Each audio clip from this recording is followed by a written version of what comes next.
I don't know if this is a me thing, but I don't like maths. I never have, and I don't think I ever will. I don't think it's meant for me, to be honest, and I don't think I'll ever be good at it because I really do not like calculations, except when it comes to money, of course. And even when I have kids and they give them homework on maths, I'm just gonna, push them to my husband. My husband is definitely going to attend to them, not me.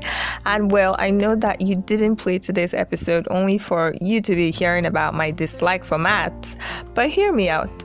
This assumption, or would I call it conclusion, that I have in my mind concerning maths is actually a fixed mindset. If I find the right tutor who's willing to teach me the basics of maths step by step, I can actually learn it and even be good at it. But before I learn it, even if there's an available tutor, I still need to believe that I can actually be good at it. I still need to be willing to improve my knowledge about it, and that's where today's episode comes in. Because in today's episode, I'm going to be talking about what you need to do to shift from I'll never be good at maths to I can learn maths and even be good at it. So I want you to stay tuned to the very end of today's episode. Welcome to Healthy Minds Talk, a podcast created to help you grow, bring awareness to mental health, and also remind you that it's not all in your head. There's hope even when your brain tells you there isn't. I'm Praise Victor, and I remain your host on this show. If you didn't understand from my little introduction of what a fixed mindset is, I'll break it down for you. Having a fixed mindset simply means you believe that you're born with everything you're capable of doing and there's no room for change. It's like saying, I can sing because I was born like that. I didn't have to go for music lessons in order to learn how to sing. Or telling yourself that I can't learn graphic designing because I wasn't born with a passion for creativity. So basically, having a fixed mindset is you believing that you were born with your skills, intelligence, and talents, and this indirectly shuts you out of the idea that you can actually be better at what you do. And so a fixed mindset can even be seen in perfectionism because you tell yourself something like, it's either I'm perfect at it or I'm not. And you might be listening to this right now and think, oh, well, that's not me. But here are a few attributes of someone with a fixed mindset. Number one, they believe that people succeed because they were born with the gift and not because they worked hard for it. Number two, they don't see effort as necessary because they think it simply shows that you're not good at it, like you're unskilled. That's how they see people that put in effort to make their work better. Number three, they avoid challenging situations that push them out of their comfort zone because they feel threatened by it. Number four, they overreact to criticisms. We're going to talk about this much more in today's episode. Number five, they believe that they're not in control of their abilities. Number six, they feel threatened by the success of others. And number seven, they love criticizing other people. And I think mindset is so important because it influences how we think and feel about people, situations, and circumstances, and it also determines how you react to your environment. So if you keep on thinking that the reason why something you tried to do didn't work out was because you weren't born with the skill and talent to do so, you'll continue limiting your growth. You wouldn't give yourself the space that you need to expand. And having a fixed mindset is so dangerous because you don't give yourself the chance to, develop your full potential.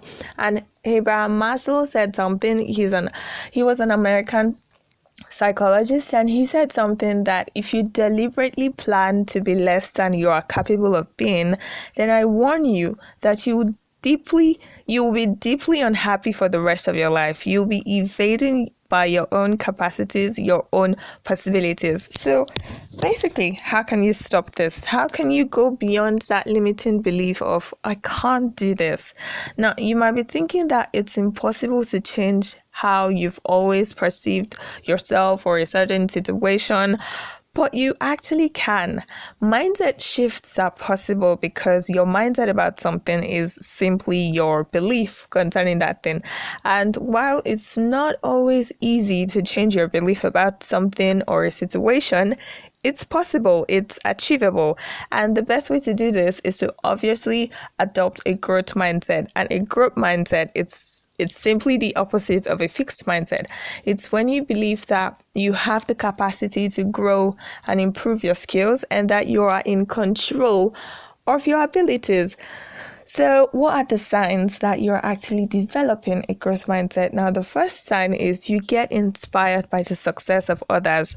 Now, instead of you looking down on people and thinking that the only reason they made it was because they were always born to be successful in that area, you challenge yourself and also see yourself as capable of excelling there too. The second sign is that you learn from your mistakes and also other people's criticisms. Number 3 is you don't strive hard to prove yourself to others that you're gifted and you're skilled. Because one thing about people with fixed mindsets is that they love to be the center of attraction because they want people to see how skilled they are. It's like they're so, I don't know if it's like overconfidence or if it's pride, but they just really, really want to show people that, okay, yes, I was born with this ability and I'm pretty sure that you don't have it too. So I'm going to take my confidence in that. That's like basically how they think. And due to the fact that they believe the reason they are good at things or the reason they are good at whatever they're good at is because they're born with it, they just take too much pride in that and just they love to show it off. So number 4 sign that you're adopting a growth mindset is that you keep on going even in the face of challenges. When you see challenges, you don't believe that it doesn't mean that you're unskilled, but it just simply means that you haven't gotten to that stage yet where you know like the necessary things to apply to that situation. And number 5 is you believe you can improve your intelligence about a particular subject or topic. So apply this to the maths situation.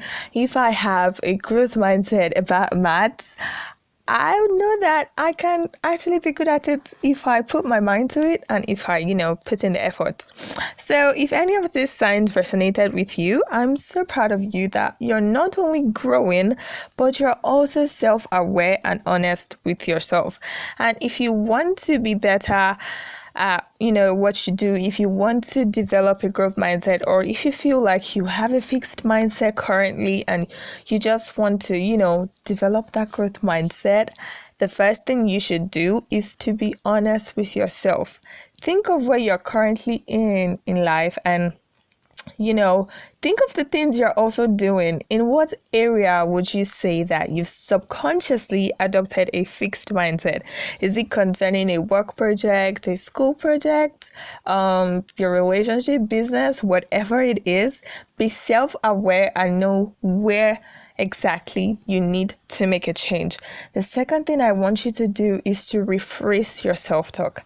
Now, it's very, very easy. Like, it's super easy to, switch up conversations with ourselves from positive to negative whenever we face challenges or when we're starting something new.